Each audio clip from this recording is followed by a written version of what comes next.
ಅನ್ನೋದೊಂದು ಸಂಕಲ್ಪ ಇತ್ತು. ಯಾಕಂದ್ರೆ ಇವತ್ತು ಮಹತ್ವ ಇರ್ತಕ್ಕಂಥ ಒಂದು ಒಂದು ದಿನ ಇದೆ. ಇವತ್ತೇ ಆಗ್ಬೇಕು ಅಂತ ಒಂದು ಸಂಕಲ್ಪ ಇದಕ್ಕೆ ದೇವರಿಗೆ ಈ ನಮ್ಮ ಕೈಯಲ್ಲೇ ಮಾಡಿಸ್ಕೋಬೇಕಂತ ಮಹಾನ್ ಭಾವ ಅಂಬೇಡ್ಕರ್ಗೆ ಇರ್ತೇನೋ ಗೊತ್ತಿಲ್ಲ. ಬಹುಶಃ ಇವತ್ತೊಂದು ದಿವಸಕ್ಕೆ ನಾನು ಚುರುಗಾಗಿರ್ತೀನಿ. ಇವತ್ತೊಂದು ದಿವಸ ತುಂಬಾ ಅತ್ಯುನ್ನತವಾದ ದಿವಸ. ನಾನು ಎಷ್ಟೋ ದಿವಸ ಇಲ್ಲಿ ಬಂದಾಗ ಮುಳುಬಾಗಿಲು ಬಂದಾಗಿಂತ ಒಂದು ಕೊರಗಿತ್ತು. ಆ ಕೊರಗದ ನಿಲ್ಲಿಸ್ಬೇಕು ಅಂತ ಸಾಕಷ್ಟು ಜಾಗ ಕೈ ಹಾಕಿದಾಗ ಆ ಜಾಗ ನಂದು ಅಂತ ಬಂದು ಗಲಾಟೆ ಮಾಡ್ತಿದ್ರು. 2 ಜಾಗ ಕೈ ಹಾಕಿದೆ, 2 ಜಾಗದಲ್ಲೂ ಕೂಡ ನಂದು ಅಂತ ಬಂದು ಗಲಾಟೆ ಮಾಡಿದ್ರು. ನನಗೆ ಅರ್ಥ ಆಗ್ತಾ ಇಲ್ಲ, ಯಾರ ಜಾಗ ಯಾರು ಅಂತ ಅರ್ಥ ಆಗ್ತಾ ಇಲ್ಲ. ಸೊ ಅದರಿಂದ FD ಇಂದ ಅಮೌಂಟ್ ಬಿಡುಗಡೆ ಮಾಡ್ಕೊಂಡು ಬಂದ್ಬಿಟ್ಟಿದ್ದೀನಿ. ಈ ಒಂದು 2 ಕೋಟಿ ಅಮೌಂಟ್ ಆಲ್ರೆಡಿ FD ಇಂದ ಬಿಡುಗಡೆ ಮಾಡ್ಕೊಂಡು ಬಂದಿದ್ದೀನಿ. ಆಮೇಲೆ ಸಾಕಾಗದೆ ಹೋಗ್ತದೆ ಅನ್ನೋ ಕಾರಣಕ್ಕೋಸ್ಕರವಾಗಿ ನನ್ನ ವಿವೇಚನಾ ಕೋಟಿಯಿಂದ 1 ಕೋಟಿ ರಿಲೀಸ್ ಮಾಡ್ಬಿಟ್ಟೆ. ಅದು ತಂದು ಸಮಾಜ ಕಲ್ಯಾಣಕ್ಕೆ FD ಹಾಕ್ಬಿಟ್ಟೆ. ಅದಾದ್ಮೇಲೆ ಇನ್ನೂ ಸಾಕಾಗಲ್ಲ ಅಂದ್ಬಿಟ್ಟು CM ವಿವೇಚನಾ ಕೋಟಿಯಿಂದ ಕೂಡ ಅಮೌಂಟ್ ಕೇಳಿದ್ದೀನಿ.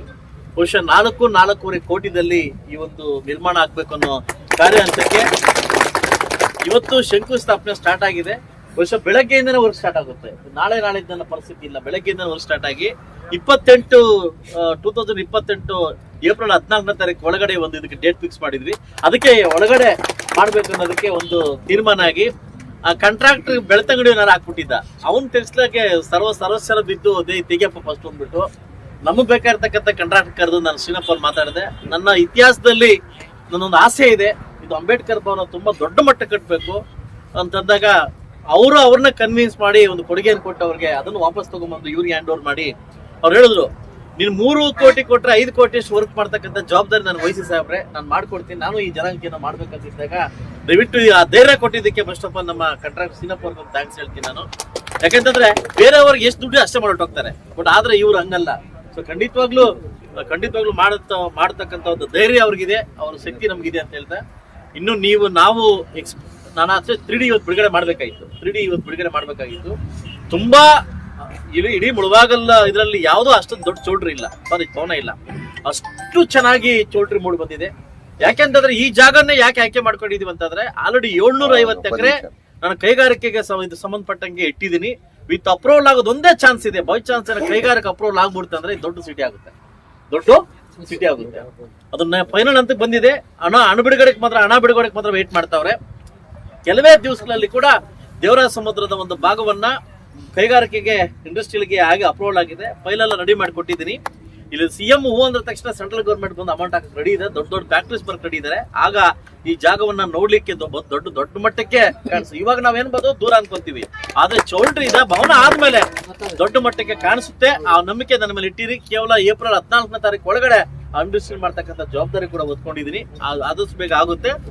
ಅದಾದ್ಮೇಲೆ ಅಂಬೇಡ್ಕರ್ ಸ್ಟ್ಯಾಚ್ಯೂ ಅಂತ ಅಲ್ಲಿ ಹೋದಾಗ ಮೇಲೆ ಕತ್ಬೇಕಾದ್ರೆ ಬಬ್ಬೆ ಬರ್ತಾ ಇತ್ತು ಬಿಸಿಲುಗಾಲದಲ್ಲಿ. ಇದಕ್ಕೇನಾದ್ರೂ ಮಾಡ್ಬೇಕಲ್ಲ ಅಂತ ಅಂದಲ್ಬೋದಾಗ ಮೈಸೂರು ಭಾಗದಲ್ಲಿ ಯಥೇಚ್ಛವಾಗಿ ನನ್ನ ಉದ್ದಿಮೆ ಇರೋದ್ರಿಂದ ಮೈಸೂರು ಭಾಗದಲ್ಲಿ ಎಲ್ಲಾ ಹೋಬಳಿದಲ್ಲೂ ಕೂಡ ಈ ತರ ಸ್ಟ್ಯಾಚ್ಯೂ ಕಟ್ಟವ್ರೆ. ನಾನೊಂದು ಯೋಚನೆ ಮಾಡಿದೆ, ಇಡೀ ಕೋಲಾರ ಚಿಕ್ಕಬಳ್ಳಾಪುರ ಜಿಲ್ಲೆಯಲ್ಲಿ ಯಥೇಚ್ಛವಾಗಿ SC ಇರ್ತಕ್ಕಂಥ ಜನಾಂಗದಲ್ಲಿ ಯಾಕೆ ಒಂದು ಕೂಡ ಮಾಡಿಲ್ಲ ಅಂತ ಸಂದರ್ಭ ಬಂದಾಗ ಇದಕ್ಕೆ ಅಮೌಂಟ್ ಎಲ್ಲಿಂದ ತರಬೇಕು ಅಂದಾಗ ನನ್ನ ವಿವೇಚನಾ ಕೋಟಿಯಿಂದ 50 ಲಕ್ಷ ಹಾಗೂ ಮತ್ತೆ ಸಮಾಜ ಕಲ್ಯಾಣ ವಿವೇಚನೆ ಕಳೆದ 75 ಲಕ್ಷದ ರೂಪಾಯಿದಲ್ಲಿ ಹಾಗೂ ಅದು ಆಕ್ಚುಲಿ 1 ಕೋಟಿ ಆಗುತ್ತೆ. ಈಗಾಗಲೇ 75 ಲಕ್ಷ ಬಿಡುಗಡೆ ಮಾಡಿಕೊಟ್ಟು ಇವತ್ತು ವರ್ಕ್ ಸ್ಟಾರ್ಟ್ ಆಗ್ತಾ ಇದೆ.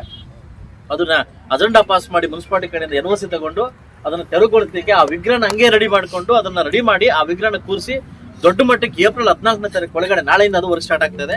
ಏಪ್ರಿಲ್ 14ನೇ ತಾರೀಕು ಒಳಗಡೆ ಸ್ಟ್ಯಾಚ್ಯೂನ ಇದು ಮಾಡ್ಬೇಕಂತ ಅದ್ರ ಆಲ್ರೆಡಿ ಕಾಂಟ್ರಾಕ್ಟ್ ವಹಿಸಿದಾಯ್ತು. ಅದು ಕೂಡ ಸ್ಟಾರ್ಟ್ ಆಗ್ತದೆ. ನಾನು ಮುಳುಬಾಗಲು ಬಂದಿದ ತಕ್ಷಣ ಒಂದು ಕೊರತೆ ಇತ್ತು. ಏನಂತಂದ್ರೆ PUC ಮಕ್ಕಳಿಗೆ ಇಲ್ಲಿ ಉಳ್ಕೊಳ್ಳಿಕ್ ಜಾಗ ಇರ್ಲಿಲ್ಲ, ಹಾಸ್ಟೆಲ್ ಇರ್ಲಿಲ್ಲ. ಇಲ್ಲಿ ಎಲ್ಲೋ ಒಂದ್ ಕಡೆ ಕೊರತೆ ಇತ್ತು. ಈ ಸೈನ್ಸ್ ಮಕ್ಕಳಿಗೆ ಮತ್ತು ಮ್ಯಾಥಮೆಟಿಕ್ಸ್ ಮಕ್ಕಳಿಗೆ ಆ ಟ್ಯೂಷನ್ ಮಾಡ್ತಕ್ಕಂಥ ಮಕ್ಕಳಿಗೆ ಇಲ್ಲಿ ಹಾಸ್ಟೆಲ್ ಸುಸೂತ್ರವಾಗಿ ಇಲ್ಲ. ತುಂಬಾ ನೋವಾಯ್ತು ನನಗಾಗ. ಆ ಸಂದರ್ಭದಲ್ಲಿ ನಾನೇ ಪರ್ಸನಲ್ ಆಗಿ ಮಾದೇವಪ್ಪನ ಮೀಟ್ ಮಾಡಿ ಸುಮಾರು 8.25 ಕೋಟಿ ಅಮೌಂಟ್ ತಂದು ಸುಮಾರು 125 ಮಕ್ಕಳು ಓದ್ಕೊಳ್ಳಿಕ್ಕೆ ಒಂದು ಫಸ್ಟ್ ಟೈಮ್ ಕೋಲಾರ ಜಿಲ್ಲಾ ಚಿಕ್ಕಬಳ್ಳಾಪುರ ಜಿಲ್ಲೆ ಒಂದು ಹಾಸ್ಟೆಲ್ ಲಿಫ್ಟ್ ಹಾಕಿರ್ತಂದ್ರೆ ಅದು ಮುಳುಬಾಗಲ್ ಮಾತ್ರ. ಅದು ನಾಳೆ ತಿಂಗಳು ಅದು ಉದ್ಘಾಟನೆಗೆ ರೆಡಿ ಇದೆ. ನೆಕ್ಸ್ಟ್ ಬರ್ತಕ್ಕಂಥ ಅಕಾಮಿಡೇಟ್ ಮಕ್ಕಳಿಗೆ ಸುಮಾರು ಒಂದು 150 ಜನ ಮಕ್ಕಳು ಓದ್ಕೊಳ್ಳಿಕ್ಕೆ ದೊಡ್ಡ ಹಾಸ್ಟೆಲ್, ವಿರೂಪಾಕ್ಷಲ್ಲಿ ಹೋಗ್ತಕ್ಕಂಥ ದೊಡ್ಡ ಹಾಸ್ಟೆಲ್ ನಿರ್ಮಾಣ ಆಗಿದೆ. ಅದು ಉದ್ಘಾಟನೆ ಇವತ್ತಾಗಬೇಕಾಯ್ತು. ಸಚಿವರು ಡೇಟ್ ಇಲ್ದಕ್ಕೆ ಅದು ಉದ್ಘಾಟನೆ ಆಗ್ಲಿಲ್ಲ. ಹಾಗೂ ಸಾಕಷ್ಟು ವಿಚಾರ ಬಂದಾಗ ಹೋಬಳಿ ಲೆವೆಲ್ ಒಂದೊಂದು ಅಂಬೇಡ್ಕರ್ ಭವನಕ್ಕೆ ಸರ್ಕಾರಕ್ಕೆ ಪತ್ರ ಬಂದ ಅನುಮೋದನೆ ಆಗಿದೆ.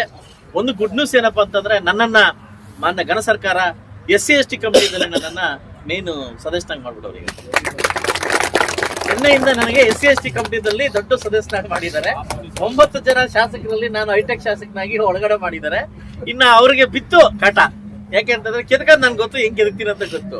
ನಾವು ಫಸ್ಟ್ ಟೈಮ್ ಕೇಳಿದೆ, ನನ್ನೆಲ್ಲ ನಮ್ಮ ಮೀಟಿಂಗ್ ಅಲ್ಲಿ ಕೇಳಿದೆ, ಅಂಬೇಡ್ಕರ್ ಭವನವನ್ನ ಹೋಬಳಿಗೆ ಒಂದೊಂದು 30 ಲಕ್ಷ ಇದೆ, ನನ್ನ ತಾಲೂಕು ಎಷ್ಟು ಕೊಟ್ಟಿದೆ ಅಂತ ಪ್ರಶ್ನೆ ಕೇಳಿದೆ. ಒಂದು ಆನ್ಸರ್ ಇಲ್ಲ. ಕಾಂಗ್ರೆಸ್ ಸರ್ಕಾರದಲ್ಲಿ ಪ್ರಾಶಸ್ತ್ಯ ಕೊಟ್ಬಿಟ್ಟಿದ್ದಾರೆ. ಇಲ್ಲ, ನಾನು ಕಿತ್ಕೊಂಡಿದ್ದೀನಿ. ನಾನು ಒಂದೇ ಪ್ರಶ್ನೆ ಕೇಳಿದೆ, ಹೋಬಳಿಗೆ ಒಂದು 30 ಲಕ್ಷ ಅಮೌಂಟ್ ಇದೆ, ನನ್ನ ತಾಲೂಕು ಎಷ್ಟು ಕೊಟ್ಟಿದ್ದೀರಾ ಅಂತ ಕೇಳಿದೆ. ಸರ್, ಯಾವ MLA ಕೇಳಿಲ್ಲ, ಕೊಟ್ಟಿಲ್ಲ ಅಂತಂದ್ರೆ ಕೊಡಿ, ಹೋಬಳಿಗೆ ಒಂದು ಕೊಡಿ ಅಂತ. ಆಲ್ರೆಡಿ 1.5 ಕೋಟಿ ಅಮೌಂಟ್ ಬಿಡುಗಡೆ ಮಾಡ್ಲಿಕ್ಕೆ ರೆಡಿ ಆಗಿದ್ದಾರೆ. ಹೋಬಳಿಗೆ ಒಂದೊಂದು 30 ಲಕ್ಷದಲ್ಲಿ ಒಂದು ಭವನ ಕಟ್ಟಲಿಕ್ಕೆ ಕೂತ್ಕೊಂಡಿದ್ದಲ್ಲಿ ಜಾಗ ಕಟ್ಟಲಿಕ್ಕೆ ಕೂಡ ಅಪ್ರೂವಲ್ ನೆಕ್ಸ್ಟ್ ವೀಕ್ ಅಪ್ರೂವಲ್ ಆಗುತ್ತೆ, ನೆಕ್ಸ್ಟ್ ಕಂಪ್ನಿದಲ್ಲಿ ಅಪ್ರೂವಲ್ ಆಗುತ್ತೆ. ಸೊ ಒಂದು ಏನಂತಂದ್ರೆ ನನ್ನ ಪುಣ್ಯ ಇಲ್ಲ, ನನ್ನ ತಂದೆ ತಾಯಿ ಪುಣ್ಯ ಅಂತ ಗೊತ್ತಿಲ್ಲ. ಯಾವತ್ತೂ ನನ್ನ ಲೈಫಲ್ಲಿ MLA ಆಗ್ಬೇಕಂತ ಅನ್ಕೊಂಡಿರ್ಲಿಲ್ಲ. ಆದ್ರೆ ಈ ಜಾತಿದಲ್ಲಿ ಹುಟ್ಟಿ ಈ ಜಾತಿಗೆ ಏನಾದ್ರು ಮಾಡ್ಕೊಡ್ಬೇಕಂತ ಎಲ್ಲೋ ಒಂದು ಮನೋಭಾವನ ದೃಷ್ಟಿಯಿಂದ ಸರ್ವ ಜಾತಿ ಕೂಡ 9 ಜಾತಿ ಕೂಡ 9 ಜಾತಿ ಭವನ ಕಟ್ಟಲಿಕ್ಕೆ ಈಗಾಗಲೇ ಜಾಗವನ್ನು ಹುಡುಕಿ 9 ಜಾತಿಗಳಿಗೆ ಭವನ ಕಟ್ಟಲಿಕ್ಕೆ ಕೂಡ ಜಾಗವನ್ನು ಹುಡುಕಿದೀವಿ. ಅದನ್ನ ಒಂದೊಂದೇ ಎಲ್ಲ ಕ್ಲಿಯರ್ ಮಾಡಿಕೊಟ್ಟು ಈಗಾಗಲೇ ಏನು ನಮ್ಮ ವಾಲ್ಮೀಕಿ ಭವನ ಮತ್ತು ಅಂಬೇಡ್ಕರ್ ಭವನ ಅತಿ ಶೀಘ್ರದಲ್ಲಿ ಕಟ್ಟಲಿಕ್ಕೆ ಹಣ ಬಿಡುಗಡೆ ಮಾಡ್ಕೊಂಡ್ ಬಂದಿದ್ವಿ. ನಾಳೆಯಿಂದನೇ ವರ್ಕ್ ಸ್ಟಾರ್ಟ್ ಆಗ್ತದೆ. ವಾಲ್ಮೀಕಿ ಭವನ ಸ್ವಲ್ಪ ಜಾಗದ ಪ್ರಾಬ್ಲಮ್ ಇರೋದ್ರಿಂದ ಸ್ವಲ್ಪ ಡಿಲೇ ಆಗ್ತಾ ಬರ್ತಾ ಇದೆ. ಅದರಿಂದ ದಯವಿಟ್ಟು ಯಾವತ್ತೂ ಅನ್ಯಾಯ ಭಾವಿಸದೆ ಆದಷ್ಟು ಬೇಗ ಇದಕ್ಕೆ ಕೂಡ ನನ್ನ ಬೆಳಗ್ಗೆ ಫೋನ್ ಮಾಡಿ, ಇದಕ್ಕೆ ಈ ಜಾಗಕ್ಕೆ ಬೆಳಗ್ಗೆ ಫೋನ್ ಮಾಡಿ ಸ್ಟಾಪ್ ಮಾಡು ಅಂತ. ಲೇ ಅಪ್ಪ, ಸಮಾಜ ಕಲ್ಯಾಣ ಇಲಾಖೆ ನೋಡ್ತಾ ಇದೆಯಾ ಪಾಣಿ, ಹೆಂಗೊಂದನ್ನು ಸ್ಟಾಪ್ ಮಾಡ್ಲಿ ಅಂತ. ಇದು ಏನಾಗ್ತದೆ, ಯಾರೇ ಸಿಗ್ಲಿ ಈ ಒಂದು ಭಾಗ ದೇವರಾಜ ಸಮುದ್ರ ಕಳ್ಳಕಾಕರು ಜಾಸ್ತಿ ಆಗ್ಬಿಟ್ಟವ್ರು. ಕಳ್ಳಕಾಕರು ಎಲ್ಲೇ ಜಮೀನ್ ಸಿಗ್ಲಿ, ಇದು ಎಲ್ಲೇ ಜಮೀನ್ ಸಿಗ್ಲಿ, ಗೌರ್ಮೆಂಟ್ ಜಮೀನ್ ಎಲ್ಲೇ ಸಿಗ್ಲಿ, ಒಂದು ಸ್ವಲ್ಪ ಜಮೀನು ತಗೊಳ್ಳೋದು 9 ಎಕರೆ ಹಾಕೊಳ್ಳೋದು, ತಗೊಳ್ಳೋದು 9 ಗುಂಟೆ, ಹಾಕೊಳ್ಳೋದು 9 ಎಕರೆ.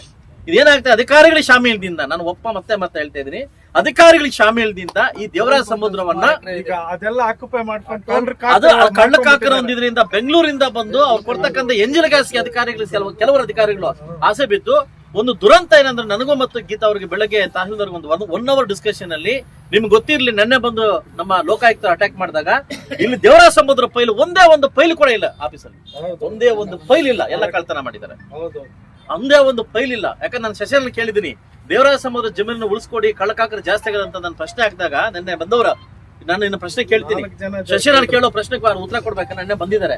ಬಂದ್ರೆ ಒಂದೇ ಒಂದು ಫೈಲ್ ಬೆಳಗ್ಗೆ 12 ಗಂಟೆಯಿಂದ ರಾತ್ರಿ 9 ಗಂಟೆ ವಿಡಿಯೋ ಕ್ಯಾಮ್ರಾ ಮಾಡಿದ್ದಾರೆ.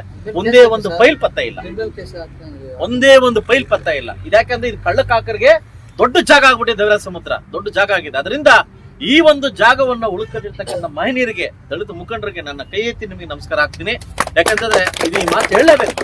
ಅಂಬೇಡ್ಕರ್ ಭವನ ಪೂರ್ವ ಸಭೆಯಲ್ಲಿ ಹೇಳಿದ್ರು ಅವರು, ಈ ಜಾಗ ನಮ್ಗೆ ಆಗ್ತಾ ಇಲ್ಲ ಅಂತಂದ್ರು. ಒಂದ್ ಜಾಗ ಕೊಡ್ತೀನಿ ಮಾಡಿ ಅಂದಾಗ ಈ ಜಾಗದ 24 ಗಂಟೆ, ಕೇವಲ 24 ಗಂಟೆ ಮಾನ್ಯ ಜಿಲ್ಲಾಧಿಕಾರಿಗಳು ಇದಕ್ಕೆ ಪಾಣಿ ಮಾಡಿಕೊಟ್ರು. 24 ಗಂಟೆ ಅವ್ರಿಗೂ ಥ್ಯಾಂಕ್ಸ್ ಹೇಳ್ಬೇಕು, ಅವ್ರಿಗೂ ಥ್ಯಾಂಕ್ಸ್ ಹೇಳ್ಬೇಕು. ಮೊನ್ನೆ ತಹಸೀಲ್ದಾರ್ಗೆ ಥ್ಯಾಂಕ್ಸ್ ಹೇಳ್ಬೇಕು. ಅವರೇ ಫೈಲ್ ತಗೊಂಡೋಗಿ ಮಾಡ್ಕೊಂಡ್ ಬರ್ಬೇಕಂಬ ಆರ್ಡರ್ ಕೊಟ್ಟಾಗ ಅವರೇ ಫೈಲ್ ತಗೊಂಡು DC ಫೋನ್ ಕೊಟ್ಟು ಸಾರ್ ಮಾತಾಡ್ತಾರಂತ ಇವತ್ತು ಮುಗಿಸ್ಕೊಟ್ಟಿದ್ದಾರೆ. ಅವ್ರಿಗೆ ನಾನು ಥ್ಯಾಂಕ್ಸ್ ಹೇಳ್ತೀನಿ, ಅಧಿಕಾರಿ ಹೋಗ್ದವ್ರಿಗೆ ಥ್ಯಾಂಕ್ಸ್ ಹೇಳ್ತೀನಿ. ಸೊ ಆದಷ್ಟು ಬೇಗ ಇದು ನನ್ನ ಚೌಲ್ಟ್ರಿ ತರ, ನನ್ನ ಮನೆಯ ಚೌಲ್ಟ್ರಿ ತರ, ನನ್ನ ಕುಟುಂಬದ ಚೌಲ್ಟ್ರಿ ತರ ಅನ್ಯತೆ ಭಾವಿಸ್ತೇನೆ. ನಾನೇ ಇಲ್ಲಿ ಜೊತೆಯಲ್ಲಿ ಇದ್ದು ಡೈಲಿ ಅಪ್ ಅಂಡ್ ಡೌನ್ ಹೋಗ್ಬೇಕಾದ್ರೆ ಡೈಲಿ ಇಳಿದು ನೋಡ್ಕೊಂಡು ಹೋಗಿ ಡೇ ಅಂಡ್ ನೈಟ್ ಕೆಲಸ ಮುಗಿಸಿ April 28 sorry next year 27, 28 April 14ನೇ ತಾರೀಕು ಒಳಗಡೆ ಮುಹೂರ್ತ ಫಿಕ್ಸ್ ಮಾಡಿ ಈ ಅಂಬೇಡ್ಕರ್ ಭವನವನ್ನ ಇಡೀ, ನನಗೂ SNಗೂ ಸ್ವಲ್ಪ ಕಾಂಪಿಟೇಷನ್ ಸ್ಟಾರ್ಟ್ ಆಗಿದೆ, ನಾನ ಅಂತ. ಯಾಕಂದ್ರೆ ಅವರು ಭವನ ಕಟ್ತಾವ್ರೆ ಅದಲ್ವಾ, ಇದೇ ಪ್ಲಾನ್ ಸೇಮ್ ಪ್ಲಾನ್ ಅವರು ಕಟ್ತಾರೆ. ಅದಕ್ಕಿಂತ ದೊಡ್ಡದಾಗ ನಾನು ಕಟ್ತಾ ಇದ್ದೀನಿ, ಅದಕ್ಕಿಂತ ಕಟ್ತಾ ಇದೆ. ಈ ಕಾಂಪೌಂಡ್ ಇದೆಲ್ಲ ಆಕ್ಚುಲಿ ಇದನ್ನ ಪಾರ್ಕಿಂಗ್ ವ್ಯವಸ್ಥೆ ಮಾಡ್ತಾ ಇದ್ವಿ. ಹಳ್ಳಕ್ಕೆ ಪಾರ್ಕಿಂಗ್ ವ್ಯವಸ್ಥೆ ಮಾಡಿ, ಹೈಟೆಕ್ ಪಾರ್ಕಿಂಗ್ ಮಾಡ್ತಾ ಇದ್ವಿ.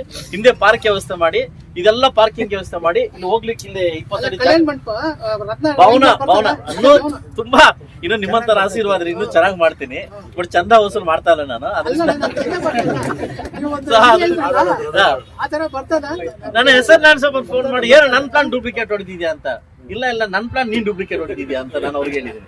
ಆದಷ್ಟು ಬೇಗ ಇದನ್ನ ದೊಡ್ಡ ಮಟ್ಟಕ್ಕೆ ಅನ್ಯ ಜಾತಿಯವರು ಕೂಡ ಬಡಬಗ್ಗರಿಗೆ ಹೆಲ್ಪ್ ಆಗ್ತಕ್ಕಂಥ ಕೆಲಸವನ್ನ, ಈ ಕಾರ್ಯಕ್ರಮವನ್ನ ಮಾಡ್ಲಿಕ್ಕೆ ನನಗೆ ಸಪೋರ್ಟ್ ಮಾಡಿರ್ತಕ್ಕಂಥ ಎಲ್ಲ ನನ್ನ ಮುಖಂಡರಿಗೆ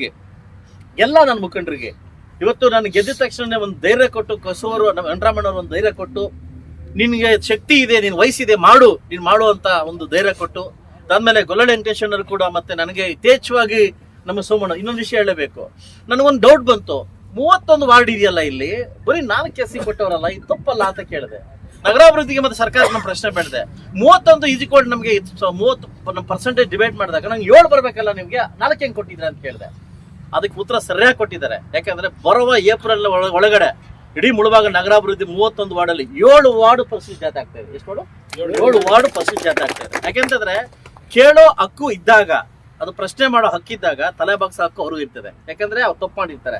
ಅದರಿಂದ ಒಂದೊಂದು ಪ್ರಶ್ನೆ ಕೆದಕಿ ಸೆಷನ್ ಅಲ್ಲಿ ಇವತ್ತು ನನಗೆ ಗೊತ್ತಾಯ್ತು ಅಂತ ನನಗೆ ಬರೋದು ಅಂತ ಗೊತ್ತಾಯ್ತು, ಏನ್ ಮಾಡ್ಬೇಕು ಕಿರಿಕ್ ಮಾಡ್ಬೇಕು ಅಂತ ಗೊತ್ತಾಯ್ತು. ಅದರಿಂದ ಅವರಿಗೆ ಪ್ರಶ್ನೆ ಮಾಡಿ ಸಾಕಷ್ಟು ಅನುದಾನಗಳನ್ನ ತಗೊಂಬರ್ತಾ ಇದ್ದೀನಿ. ಆದಷ್ಟು ಬೇಗ ಇನ್ನೂ ಜಾಸ್ತಿ ಅನುದಾನ ತಂದು ನನಗೆ ಕೊಟ್ಟಿರ್ತಕ್ಕಂಥ ಈ ಭಿಕ್ಷೆಗೆ, ನೀವು ಕೊಟ್ಟಿರ್ತಕ್ಕಂಥ ಭಿಕ್ಷೆಗೆ ತಕ್ಕ ಉತ್ತರ ಕೊಟ್ಟು ನಿಮ್ಮೆಲ್ಲರ ಹತ್ರ ಒಳ್ಳೆ ಹೆಸರು ತಗೊಂಡು ಇಡೀ ಮುಳಬಾಗಲ ತಾಲೂಕಿನಲ್ಲಿ ಕೆಟ್ಟ ಹೆಸರು ಬರದೆ, ನಮ್ಮ ಜಾತಿಗೆ, ನಿಮ್ ಜಾತಿಗೆ, ಎಲ್ಲರ ಜಾತಿಗೂ ಕೆಟ್ಟ ಹೆಸರು ಬರದೆ, ಇಂಥವನು ಇದ್ನಪ್ಪ, ಇಂಥ ಹೆಸರು ಮಾಡನನ್ನು ನಿಮ್ಗೆ ಯಾವತ್ತು ಕಳಂಕ ನಾನು ಬರ್ತಕ್ಕಂಥ ಕೆಲಸವನ್ನು ಯಾವತ್ತು ಮಾಡಲ್ಲ ಅಂತ ಹೇಳ್ತಾ ಅವಕಾಶ ಕೊಟ್ಟಿದ್ದಕ್ಕೆ ಮೊಟ್ಟ ಮೊದಲ ಬಾರಿಗೆ ಡಾಕ್ಟರ್ ಬಾಬಾ ಸಾಹೇಬ್ ಅಂಬೇಡ್ಕರ್ ಅವರಿಗೆ, ಚಿರುಣಿ ಅವರಿಗೆ ಕೃತಜ್ಞತೆ ಸಲ್ಲಿಸ್ತಾ. ಯಾಕಂದ್ರೆ ಅವರೊಬ್ಬ, ಆ ವ್ಯಕ್ತಿ ಒಬ್ಬ ಇಲ್ಲ ಅಂದ್ರೆ ಇವತ್ತು ನಾನಿಲ್ಲ, ಅವ್ರಿಲ್ಲ ಅಂದ್ರೆ ನಾನಿಲ್ಲ. ನನಗೆ ಇವತ್ತು ಯಾಕಂದ್ರೆ ಅವ್ರು ಕೊಟ್ಟಿರ್ತಕ್ಕಂಥ ಭಿಕ್ಷೆಯಲ್ಲಿ ನಾನು ಇವತ್ತು ಶಾಸಕನಾಗಿದ್ದೀನಿ. ಅವ್ರು ಕೊಟ್ಟಿರ್ತಕ್ಕಂಥ ಭಿಕ್ಷೆಯಲ್ಲಿ ಶಾಸಕನಾಗಿ ಇವತ್ತು ಶಾಸಕ ಚಲಾಯಿಸ್ತಾ ಇದ್ದೀನಿ. ಅದಕ್ಕೆ ನನ್ನ ಕುಟುಂಬ ಪರವಾಗಿ, ಇಡೀ ನನ್ನ ದಲಿತ ಮುಖಂಡರ ಪರವಾಗಿ ಅಂಬೇಡ್ಕರ್ ಅವರಿಗೆ ಕೃತಜ್ಞತೆ ಸಲ್ಲಿಸ್ತಾ, ಈ ಕಾರ್ಯಕ್ರಮಕ್ಕೆ ಬಂದು ಎಲ್ಲ ಒಗ್ಗಟ್ಟಾಗಿ ಬಂದು ಎಲ್ಲ ನನ್ನ ಮುಖಂಡರು ಸೇರಿ ವೇದಿಕೆ ಮೇಲೆ ಆಸೀನರಾಗಿ ನನಗೆ ಅವಕಾಶ ಮಾಡಿಕೊಟ್ಟಿದ್ದಕ್ಕೆ ಹೆಸರಿಗೂ ನಾನು ನಮಸ್ಕಾರ ತಿಳಿಸ್ತಾ, ನನ್ನ ಅವಕಾಶಕ್ಕಾಗಿ ಧನ್ಯವಾದ ತಿಳಿಸ್ತಾ ನನ್ನ ಮಾತು ಮುಗಿಸ್ತಾ ಇದ್ದೀನಿ. ಎಲ್ರಿಗೂ ಒಳ್ಳೆಯದಾಗಲಿ.